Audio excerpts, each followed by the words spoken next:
నీ పైన నాకు ఒక చిన్న విమర్శ ఉంది అడగొచ్చా? సినిమాకి సంబంధం లేదు. అయ్యే నీ పర్సనల్ లైఫ్‌కి సంబంధించి. ఓయే ఇల్లు అమ్మేసిన తర్వాత ఇల్లు ఖాళీ చేస్తున్నారు. ఇల్లు అమ్మేసిన తర్వాత కూడా రూ. 3,00,00,000 అప్పు మిగిలుంది. నేను వైజాగ్‌లో 'లెజెండ్' షూటింగ్‌లో ఉన్నాను అని చెప్పారు.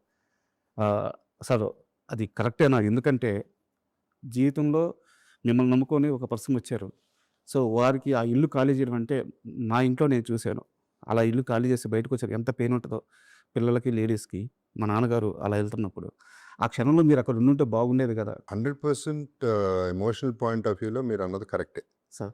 ప్రాక్టికల్ పాయింట్ ఆఫ్ వ్యూలో ఐ డోంట్ కేర్. హ్మ్. ఇల్లు అమ్మేయటం. ఈళ్ళ ఎమోషన్ ఆలోచిస్తే, పర్సనల్ ఎమోషన్ గనక ఆలోచిస్తే I should have been there. Sir. In fact ఆళ్ళు ఉండుండకూడదు అక్కడ. Correct sir. బట్ నా సిట్యుయేషన్ అది. హ్మ్. నేను 'లెజెండ్‌లో' అక్కడ స్టక్ అయి ఉన్నా. హ్మ్. షూటింగ్ నుంచి వచ్చేసి అంత అనిపించలే నాకు. అండ్ ఈ విషయంలో I have to thank my wife and children. Sir. Great person.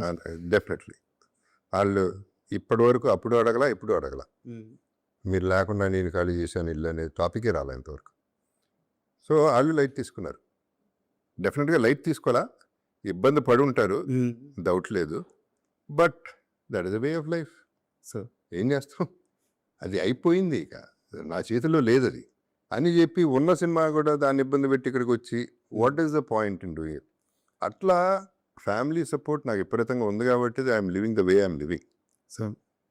అది అది ఎక్కడ మా ఫాదర్ దగ్గర నుంచి తీసుకున్నా, మా బ్రదర్స్ నుంచి, మా సిస్టర్ ఇన్ లాస్ నుంచి, మా వైఫ్ అండ్ మా ఫ్యామిలీ గురించి ఎవరు నన్ను ఇబ్బంది పెట్టలే, ఎప్పుడు నన్ను అడగల. హ్మ్.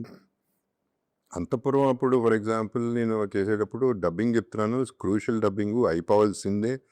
సెన్సారు ఏదో ఉంటుంది కదా టెన్షన్. ఓ పక్క మా చిన్నమ్మాయికి ఎమర్జెన్సీలో ఉంది. అంత టైంలో కూడా ఆవిడే చూసుకుంది. వైఫే చూసుకుంది. సార్. నేను ఎవ్రీ మినిట్ కాల్ చేస్తా ఉన్నా. వంశీ కూడా పాపం ఎవ్రీ మినిట్ కాల్ చేస్తా ఉన్నాడు. వంశీ అక్కడే ఉన్నాడు నాతో. బట్ తను ఫోన్ చేసేది వేరే అస్ట్రాలజర్‌కి. హ్మ్. ఏంటి పరిస్థితి పాప పరిస్థితి ఏంటని. సో, ఇంత టెన్షన్‌లో కూడా చేసాం. హ్మ్. బట్ ఈ రెస్పాన్సిబిలిటీ ఆళ్ళు తీసుకున్నారు. సార్. ఇది ఆళ్ళకి నిజంగా నమస్కారం పెట్టాలి. నాకు గాదు ఇక్కడ. So, I don't take credit for sir this. నేను ఈ క్వెషన్ అడగడానికి కారణం గూడా వారి గురించి మీరెక్కడా చెప్పరు, ప్రస్తావించరు.